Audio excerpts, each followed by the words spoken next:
বিপাকে তৃণমূলের বিধায়ক এবং তার পরিবার।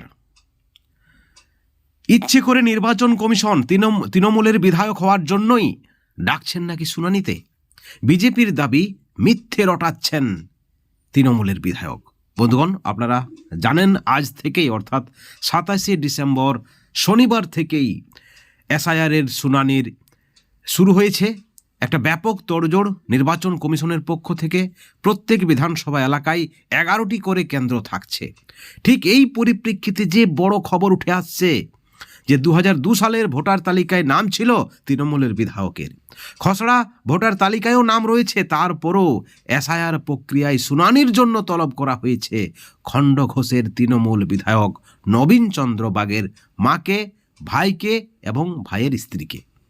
নির্বাচন কমিশনের এই নোটিশ ঘিরে তীব্র রাজনৈতিক বিতর্কের সৃষ্টি হয়েছে। বিজেপির বিরুদ্ধে চক্রান্তের অভিযোগ তুলেছেন খণ্ডঘোষের তৃণমূল বিধায়ক। তিনি বলছেন তিনি তৃণমূলের বিধায়ক, 2016 সালে তৃণমূলের টিকিটে তিনি জয়ী হয়েছেন, বিধায়ক রয়েছেন, তা সত্ত্বেও তাকে, তার পরিবারকে শুনানির জন্য ডাকা হয়েছে। এটা নাকি ইচ্ছে করেই। আপনারা জানেন পশ্চিম বাংলায় এসআইআরের তীব্র বিরোধিতা করা হয়েছিল তৃণমূল কংগ্রেসের পক্ষ থেকে, এবং বিজেপির দাবি রোহিঙ্গা ভোটারদের বাদ দিতে হবে, বাংলাদেশি ভোটারদের বাদ দিতে হবে। বিজেপির দাবি এই ভোটার তৃণমূলের ভোট ব্যাংক, এই ভোটার বাদ গেলেই তৃণমূলের খেলা শেষ, যেমনটা দাবি করা হচ্ছে।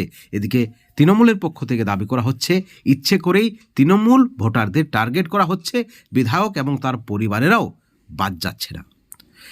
বিজেপির পক্ষ থেকে দাবি করা হচ্ছে নামের বানানের ভুলের জন্যই শুনানির ডাক পেয়েছেন বিধায়কের পরিবার, ভাইয়ের স্ত্রী এবং মা। সেখানে কোনো ধরনের চক্রান্ত নেই, মিথ্যা রটাচ্ছেন তৃণমূলের বিধায়ক। কি হবে?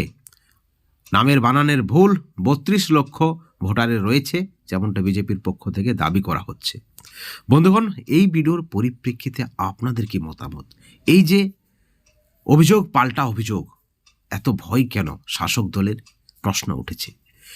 এই ভিডিওর পরিপ্রেক্ষিতে অবশ্যই আপনারা আপনাদের মতামত আমাদের চ্যানেলের কমেন্ট সেকশনে কমেন্ট করে জানাবেন। সকলে ভালো থাকবেন, সুস্থ থাকবেন, কিন্তু কোনো ধরনের হিংসা থেকে, দুর্নীতি থেকে দূরে থাকবেন। Thank you so much.